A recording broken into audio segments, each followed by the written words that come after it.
Assalamu alaikum wa rahmatullahi wa barakatuh, meu caro telespectador.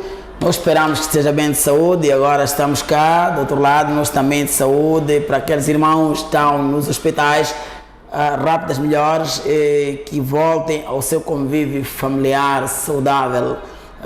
Nós cá, hoje temos uma conversa com o nosso diretor da escola do Centro Educacional de Sofala, que ele vai nos explicar um bocado do percurso daquela escola. É uma escola que fica aos 10 quilómetros fora da cidade da Beira, não é? Moçambique, e é uma escola que entrou lá como uma marca indelével porque aquela zona não havia escola e havia ausência total da educação naquela altura.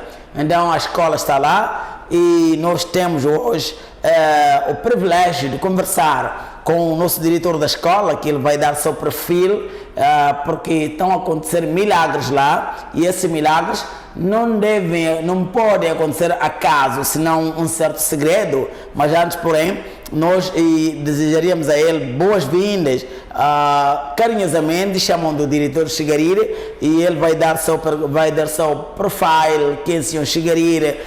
Nós desejamos boas-vindas nesse nosso estúdio e gostaríamos de saber quem é o senhor Shigarire. Shigarire criança, Shigarire aluno, Shigarire hoje um profissional que está a moldar a mente de centenas de crianças numa área.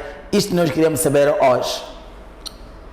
Grato pela oportunidade que me é dada. Em primeiro lugar, saudar a todos os telespectadores e, em segundo lugar, a si, senhor entrevistador, Maulana Mussuri. Quem é o Shigarire? Shigarire é um cidadão comum que, de facto, todo o seu percurso profissional foi na área de educação, tendo lá entrado de uma maneira bastante diferente de todos os outros muitos casos, porque lembra-se que houve uma altura em que os professores eram recrutados para essa área de educação. Para a educação, eram forçados. Forçados, mas digo, é um caso insólito porque nesse esforço que se fazia para encontrar quadros de educação, eu fui voluntário, apesar de que tinha minoridade. Desejou que fizesse parte daquele grupo que era recrutado na mesma escola, porque eu, nessa altura, quando chegaram na minha escola para recrutamento dos colegas, eu estava no segundo ano de contabilidade, na escola comercial. Mas sem cortar fio de pensamento, doutor Agui, onde é que nasce o senhor Shigarire? Que ano nasce? Eu nasci em 1961, portanto, na cidade da Beira. É verdade que os meus pais eram originários daqui, da província de Sofala, mas nos distritos de Machanga, todos eles. E eu acabei nascendo cá na Beira porque eles eram residentes na Beira. Indo à conversa, então, voluntaria-se a fazer contabilidade? Sim, eu estava na contabilidade, que era o meu ideal, portanto, eu sempre preconizei estar nessa área de contabilidade, mesmo os meus pais também, mas por causa do destino, os meus pais perderam a vida nessa altura.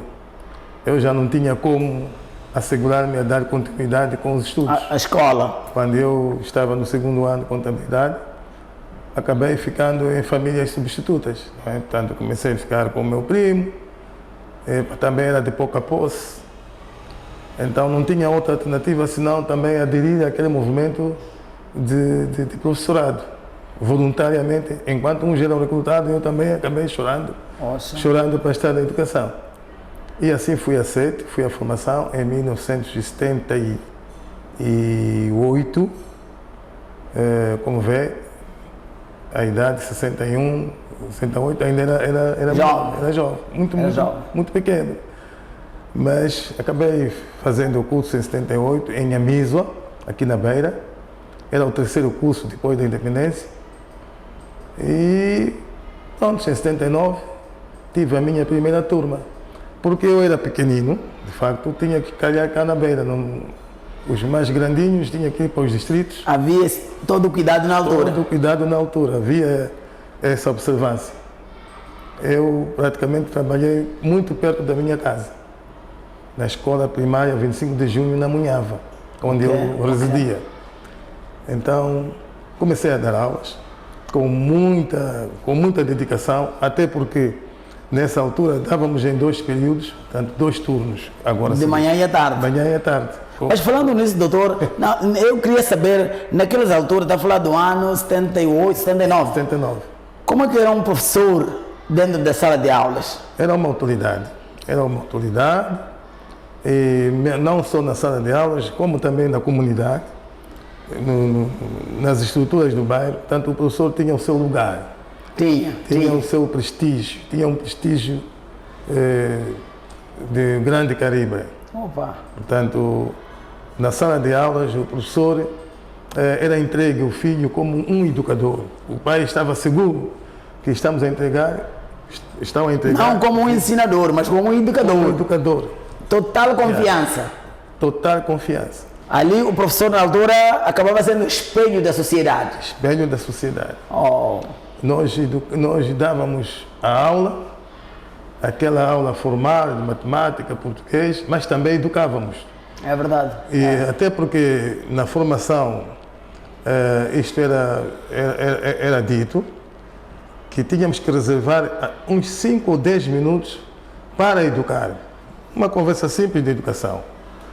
E depois é que entraríamos na disciplina formal, tanto matemática, português, mas já falamos da educação. Por exemplo, todos os meninos apanham os papéis que se encontram no chão.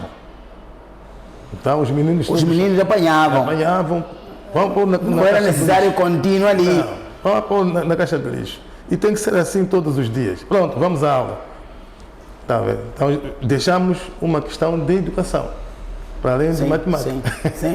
Sim. O que agora muitas vezes não se observa. Você chegou, deu a sua aula mal dada, o professor dá e sai. Não disse nada. Se é preciso cumprimentar, se é preciso varrer, se é preciso...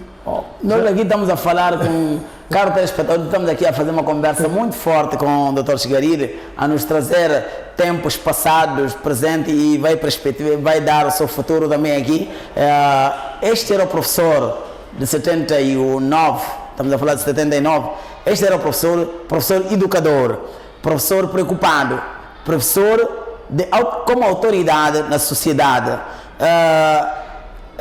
Vamos buscar esses títulos, atributos todos, trazemos em 2023, vamos ver, procurar este professor onde está. Praticamente acabamos de encontrar um professor, encontrar um professor ausente, não educador, com relação a 79. Mas, doutor, 79, acabamos de entrar na independência.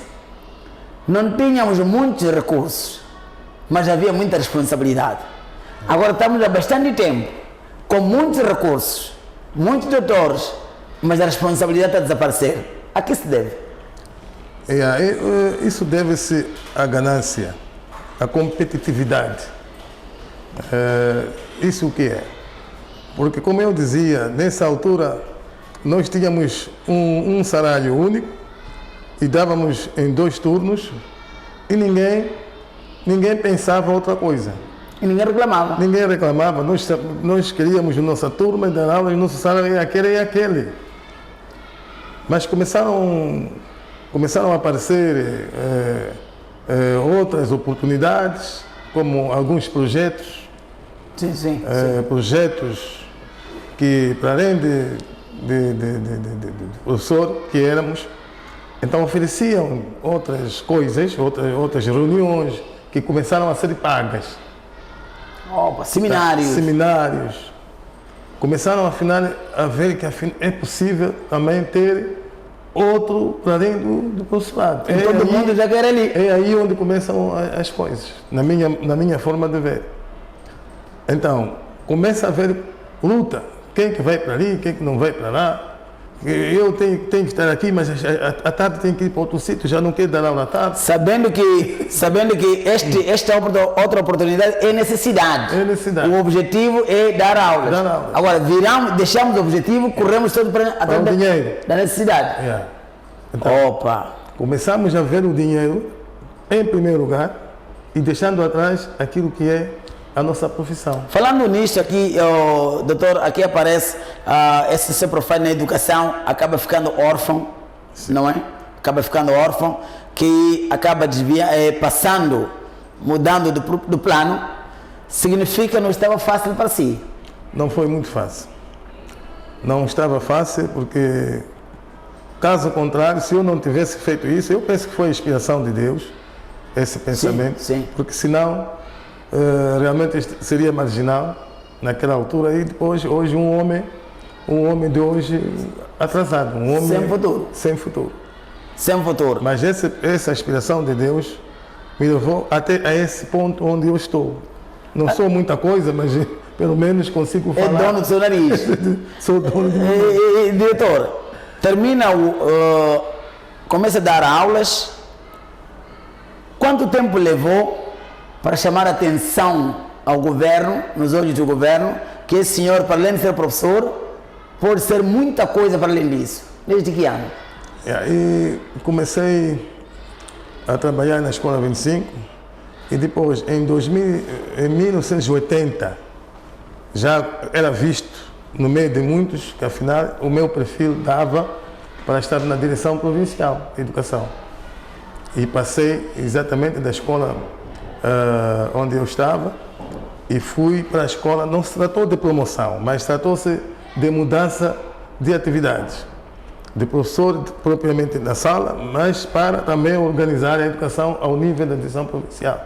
Estava no setor e estava lá com os colegas também a dar minha contribuição para a organização para o desenvolvimento do país. Exatamente. Depois dali, quantos anos ficou lá na direção? Fiquei 12 anos na direção provincial.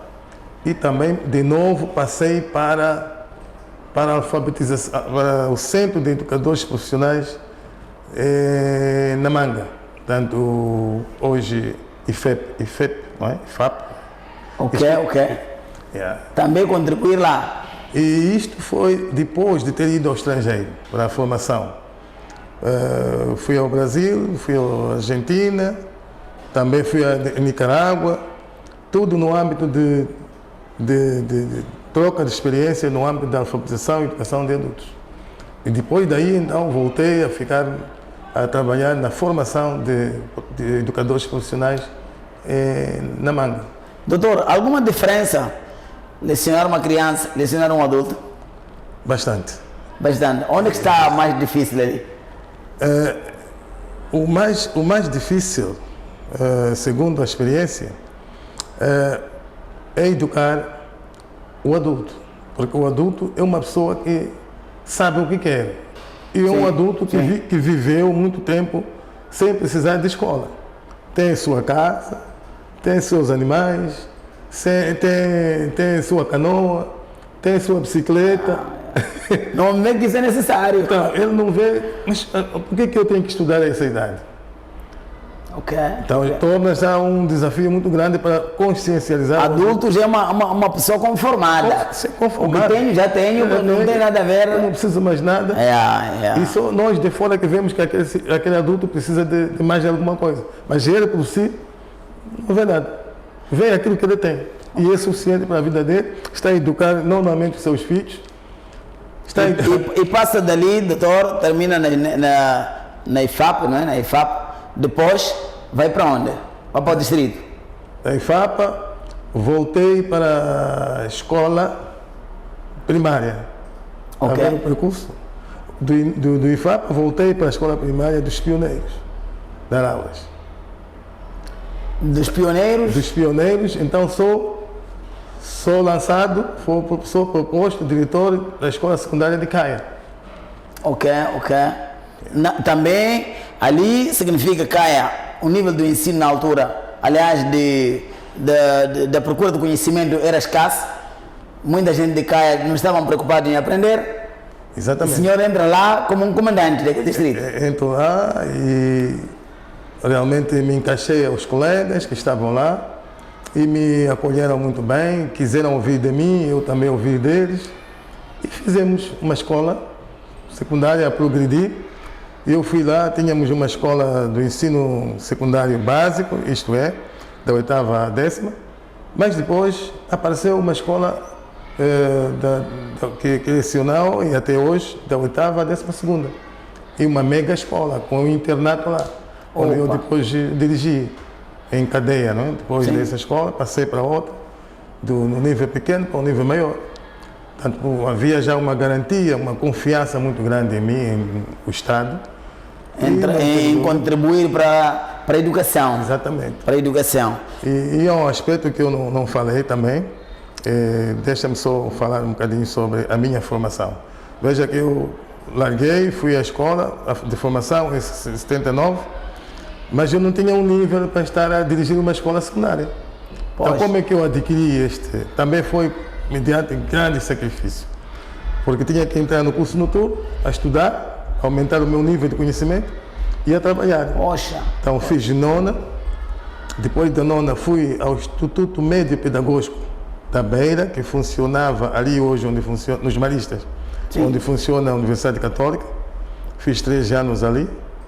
Depois dali já adquiria um nível médio para dar 6ª, 7ª, esses níveis. Mas não podia dar 8ª e 9ª.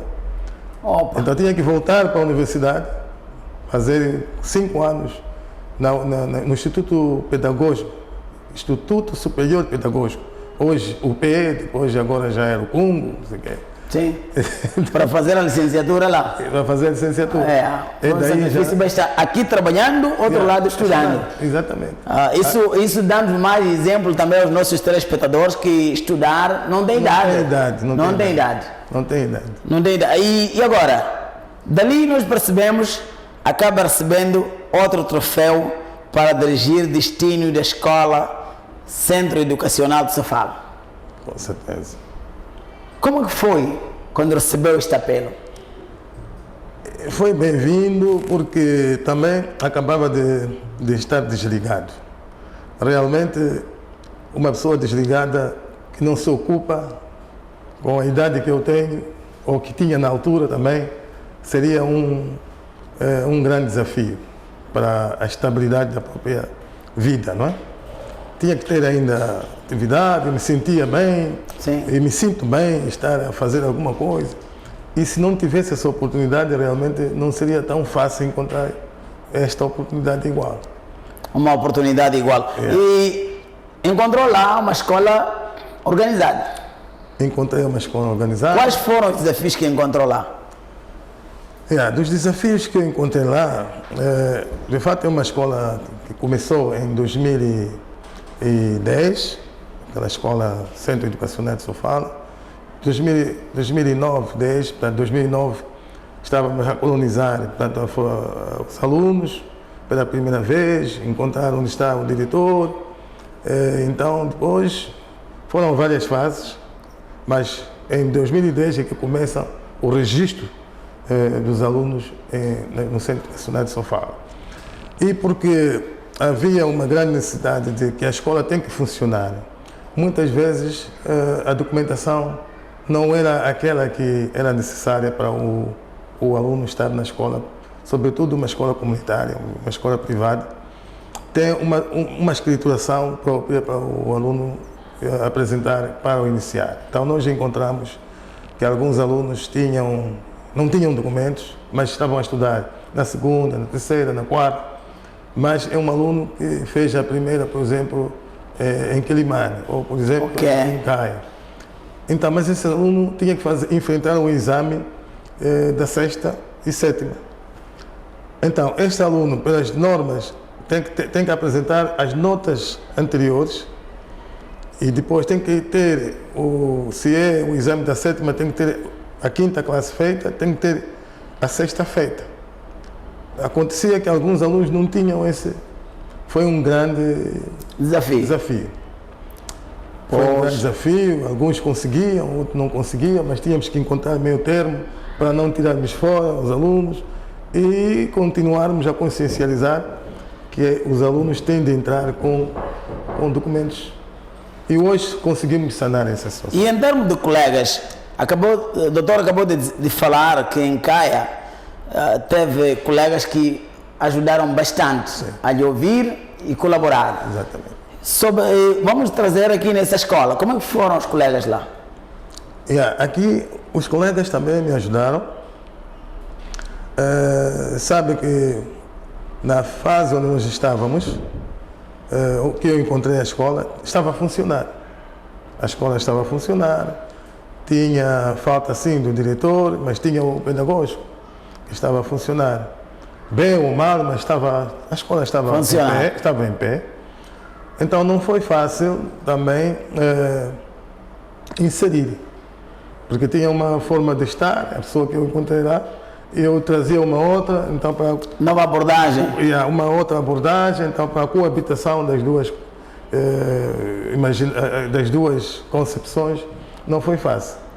Mas com o andar dos tempos, o tempo também acabou decidindo em si que afinal é preciso ouvir ao César e dar ao César aquilo que é de César. Isto é verdade. Dar César o que é de César. Mas os desafios prevalecem ou ainda para si se sente já satisfeito? Mas o único desafio que ficou lá, em termos de convivência, está tudo bem, estamos bem. Agora, em termos de desafio, é que de facto já é na continuidade dos próprios alunos. Esse é um grande desafio. O outro desafio que nós temos lá continua a ser os encarregados entenderem que afinal não é apenas deixar o aluno lá, mas é preciso também dar o acompanhamento do meu filho quando entra na escola.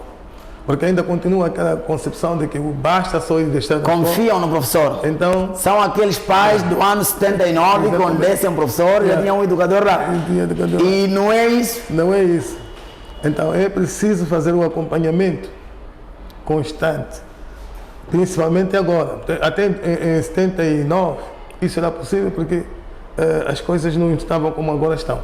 Não havia filmes, não havia telefones, não havia...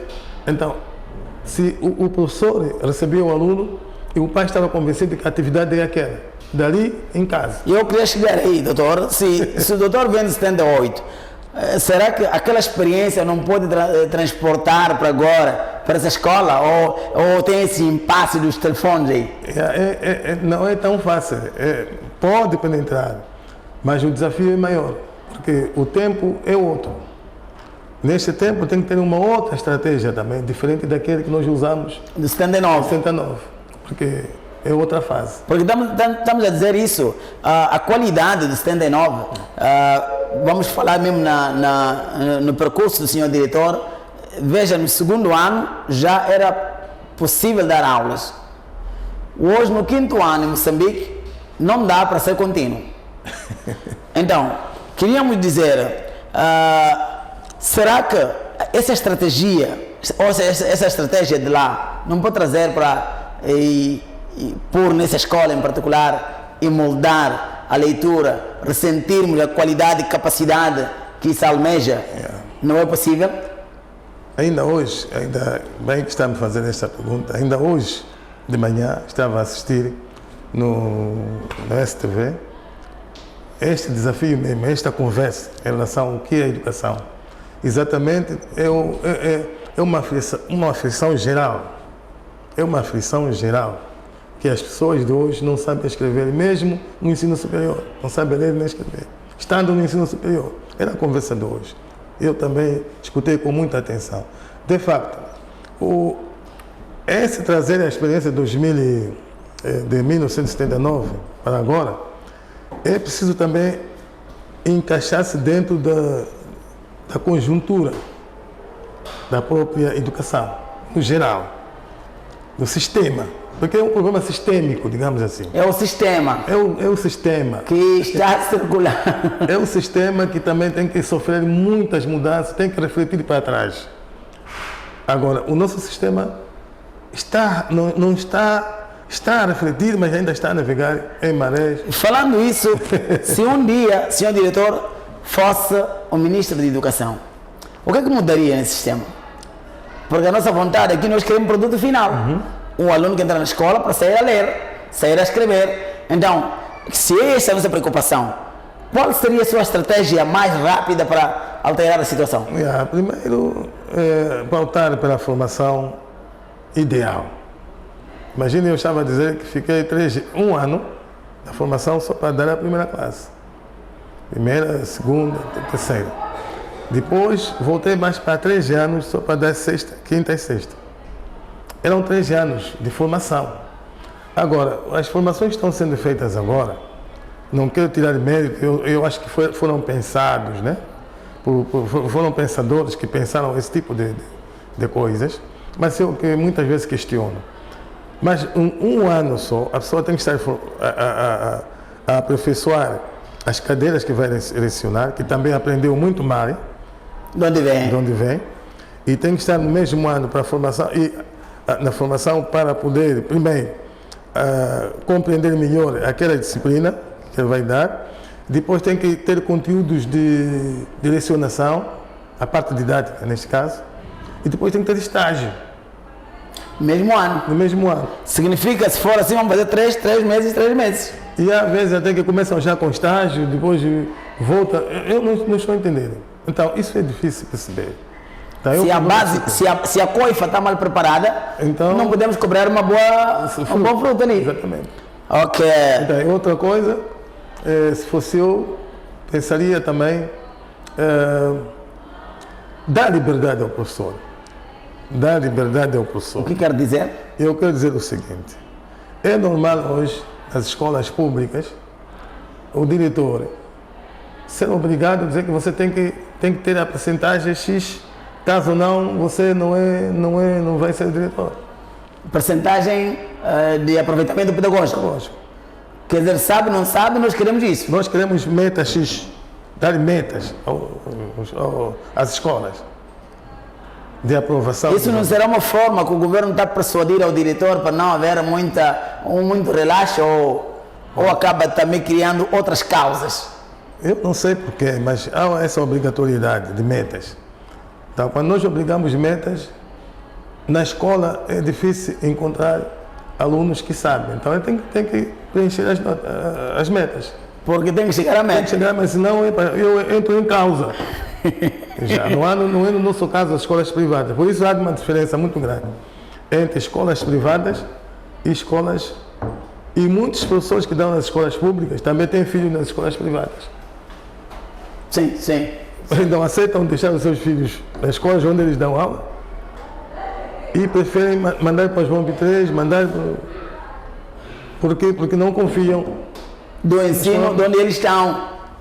Da igual maneira, isso também podemos ver, mesmo na saúde, os próprios médicos vão ter tratamento no estrangeiro, deixando a sua própria. Que tal haver uma lei do governo que o professor que está ali como diretor ou o educador, o seu filho tem que estar na escola onde leciona? Eu acho que vamos a esse caminho, havemos de chegar a esse caminho, pelo que eu estou a ver. Se o médico não está autorizado a ser tratado, vai ficar surdo. Se você é médico, você está no hospital. Tem que resolver o problema. Eu acho que seria muito bom. Agora, seu diretor, como é que se sente nessa escola, centro educacional de Sofala, agora? Porque teve muitos desafios desses todos. Reinserção social. Como é que se sente agora? E agora sinto-me que a escola está a resolver um problema bastante grande. Que ano entrou lá? Eu entrei em 2015. 2015, 23, temos lá já 8 anos. 8 anos. Vai já para está a terminar o segundo mandato. Exatamente. Como é que se sente? Sinto-me que estamos a trabalhar muito bem e a escola está a dar o melhor que tem a população de Marucanha. Nós temos conhecimento que nessa escola dão aula de moral e religião, É uma experiência para si, uma experiência nova ou vinha desde essa inspiração? Não, eu tive a sorte também de estar as duas partes. Quer dizer, na fase colonial, na minha escola, na minha formação, minha fase inicial de entrar na escola, entrei em 1974. O que é? 74, não, 73, 74, estava na escola primária. Sim, Era já tempo colonial. sim. Era obrigatório. Ter uma aula moral. Claro, nós todos éramos católicos. Sim, sim. Tínhamos que conhecer o catecismo. E é moral. E é moral. Quer dizer, o diretor começa com uma aula, uma escola de aula moral, missionária, não é? E hoje termina o seu ciclo de vida, que Deus queira, o seu relax, também com uma aula moral. Exato. As duas partes estão a compadecer aqui. Sim, compadece, porque Opa! não há pessoa, estaria incompleta a pessoa. Se só estuda matemática, não tem a moral, praticamente não está fazendo nada. Agora, para esse grupo de profissionais, estamos a falar de médicos, estamos a falar de professores, que estão mais com a sociedade, com a massa civil, não é? Em Moçambique. E vamos no ramo de educação mesmo. Para qual deles o doutor tira chapéu? Entre Professores. do centro só ou na conjuntura? Na conjuntura. Qual é o professor que eu... Que tira chapéu, que respeita, que dá a vênia, que este senhor para mim é um professor. No meu tempo que eu estava a estudar ou agora? Agora. É difícil ver neste momento. Primeiro, estou reformado, né? Se calhar se falássemos só do seu centro. Do seu centro educacional. Vamos chegar até lá. Agora, no centro, ao nível geral. Para si, quem é que pode chamar que porque a idade é escola. A idade é uma escola. Sim, sim. Só da idade do diretor não está a vir para chamar alguém que este é um diretor, este é um professor, este senhor tem que ter muitos requisitos. Claro. Então, agora, para si, chama quem como professor real? Para mim, um professor é aquele que realmente marca a presença. Na sala de aulas. Não falta. Não falta, pontual, e depois quando está lá, ocupa os alunos no sentido educativo, não ocupar em coisas que não tem nada a ver com isso. Para este professor, tira chapéu. Eu tiro chapéu. Um professor que ele gasta os 45 minutos na mesmo. Sala de aulas, começa por correção do TPC e termina por marcação do novo TPC. TPC. Todas as aulas têm que começar com correção e terminar com um TPC. Para si, este é o professor? Este é o professor. E preocupado com o diálogo com os alunos na sala de aulas. Quer dizer, ele dá aulas, faz perguntas a um grupo, a todos, um por um, confirma que de facto todos já sabem. Não é ele chegar à conclusão que os meus alunos já sabem, mas ver na prática o que respondeu em função dos seus objetivos dessa aula. Exatamente. Agora, para o seu centro educacional que se fala, tem alguns com esse perfil? Existem uns com este perfil, que eu também, como temos assistido aulas. É nossa obrigação, estamos a assistir a aula, passar para este professor, aquele. Já estamos a identificar a porcentagem é maior ou menor? Porque nós, outra coisa, nós não temos, não temos o quadro fixo. É este o problema. Nós estamos a ensinar, por mais que somos diretores, também ensinamos aqueles que vêm. Sim. Estamos a dizer que somos de 79. Quando recebemos professores, encontramos esse desafio. Sim. Entre as fases. A antiga geração com a nova geração. Então nós queremos moldar a partir dos professores, não aluno só. Queremos pegar o professor, formar de novo em exercício. Nós costumamos formar professores. Mas enquanto não terminamos a nossa formação, o professor é retirado de novo para o professor. Tá vendo? E recebemos de novo. Tem que começar de novo. Tá vendo? E essa luta que nós temos é outro desafio também, quando me pergunta desafio lá, é a estabilidade dos professores. É uma luta que também estamos a travar com a direção da CIMO, ver se conseguimos ultrapassar. Estamos num bom ritmo também, porque já há bem pouco tempo tivemos 7 professores novos. Depois de estarmos muito tempo sem professores, mas fizemos uma grande luta, escrever aqui, audiência acolá. Então isso resultou em que a educação percebeu e deu-nos 7 professores. Ainda há pouco tempo tiraram uma professora. Também estamos a lutar no sentido de que tenhamos resposta por que tiraram e para onde é que foi e por quê. Então são essas lutas. Mas nós estamos querendo haver uma estabilidade do quadro, que é para nós darmos o nosso saber e esses quadros materializarem, e isso vai repercutir na formação dos nossos alunos que nós precisamos, como devem ser formados. Porque há professores, sim, que chegam lá bons, também aproveitamos, mas depois saem, vêm esses que não prestam, que não acabam destruindo o clima, o ambiente e tudo. Agora, seu diretor, seu sonho qual é com aquele centro? Como é que quer que seja? O meu sonho, primeiro, eu que assim já está a fazer, eu gostaria que o professor que começa a primeira classe deve ser esse professor que vai com ele, com esse aluno até aos níveis onde termina a nossa capacidade de formação. Por exemplo, dar seu seguimento. Exatamente, porque nós agora já temos professores licenciados. Então, que começam na primeira classe, ele passa com seus alunos para a segunda, passa para a terceira, passa para a quarta, passa para aquilo. Então, onde falhar um dos alunos aqui, já sabemos quem que fez falhar. Quem está a dar acompanhamento. Ninguém tira a culpa para ninguém. Exatamente. É aquele mesmo que estragou o aluno. Porque agora, quando a gente pergunta, não, eu recebi os alunos assim da primeira classe. Sim. O professor da primeira não estava bem, eu também recebi, não sabe escrever, vou fazer o quê? Na quinta classe, está vendo? Depois ninguém é responsável. Ok. Agora, com a minha perspectiva, se conseguíssemos um quadro permanente, esse estamos a lutar, com a educação, e depois, com esse segmento até 12ª, iríamos na competição com os outros, ver, afinal, onde é que está a se formar. Hoje, somos capazes de dizer na Jovem 3, tem melhor informação do que na escola secundária. Estaríamos a entrar num grupo competitivo. Exatamente.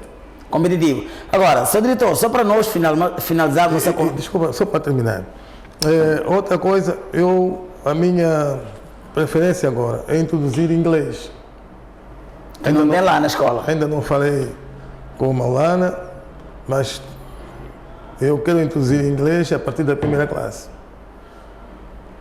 Portanto, temos que falar com a educação, ver o que é preciso fazer. Porque nós estamos num país circulado com o país de Interlândia. Exatamente. Vai a Malawi em inglês, vai a Zimbábue em inglês, Botsuana em inglês, Suazilândia em inglês. Então não há motivo de nós não aprendermos o inglês. Isso é verdade. Então, devíamos introduzir a primeira classe em inglês e vai com seria muito bom, seria muito bom. Mas ainda não falei com a direção da CIM e... Este é seu sonho? É meu sonho. Ver naquela zona se falar inglês. Sim. Havia problema de português, já se fala português, agora falar-se o inglês. Sim, crianças pequeninas. É verdade. Agora, seu diretor, sendo semana de alfabetização, qual o recado que diria os responsáveis da tutela?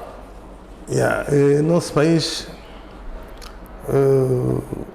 o mundo tem cerca de 600 milhões de analfabetos, crianças e adultos. E nós não somos uma ilha. Nós também contribuímos nessa percentagem, em grande medida, em relação aos outros países também. Então, eu penso que também tenho experiência dos anos anteriores. Sim. Nessa área. Hoje não estou ouvindo muito bem como é que é feita essa alfabetização. Ok. Porque naquela altura todas as empresas tinham 2 tempos de alfabetização. 2 horas de tempo. Era obrigatório. Tinha um regulamento. Então conseguimos reduzir o analfabetismo naquele tempo de 90%, não sei, para muito mais baixo. Não me recordo exatamente os números. Mas reduziu-se nesse sentido. As cooperativas, nos bairros, dava-se a alfabetização. Mas que tal voltarmos ao tempo antigo, em que nas zonas onde estão, nos mercados, onde estão concentradas muitas senhoras, homens também. Então, aí aquela organização, aquelas associações, né, dos mercados, criarem 2 horas de tempo só para a alfabetização. Só 2 horas de tempo. Isso ajudaria bastante A aniquilar o analfabetismo. Erradicarmos o analfabetismo. Aí está, meu caro telespectador, estamos aqui já mesmo na reta final com o nosso diretor, nosso doutor Chigariri, aqui a nos trazer a conversa muito profunda, a conversa esta que, de certa maneira, quem está a nos assistir, a escutar, ele vai tirar algum proveito disso. Esperamos que seja exemplo para ele, o nosso primeiro programa com ele, mas nós estamos a conversar com ele, inshallah, próximas vezes, não será a última vez, ele tem que vir mais vezes para nos trazer temas relevantes, porque a idade é uma escola, não é? Como falamos, e existem dizeres chineses que dizem assim, tu queres fazer um investimento a curto prazo, tu planta o arroz. Queres dar um investimento a médio prazo, tu plantas a árvore. Mas se queres fazer um investimento a longo prazo, forma o homem. Então, formando o homem dessa maneira, estamos a estudar de uma vida difícil, hoje está sendo pai, encarregado de educação, um diretor, um professor, profissional de mão cheia, que através dele muitas nações que não falavam língua portuguesa estão a falar, ainda está a criar mais outra ambição positiva que tem que ter o inglês na escola dele. Esperamos que também, senhor diretor, aí na sua casa, onde estiveres, tenha a mesma ambição, dar aula pela vocação, não à procura de dinheiro. Mas não dissemos, assalamu alaikum wa rahmatullahi wa barakatuh, até o próximo programa.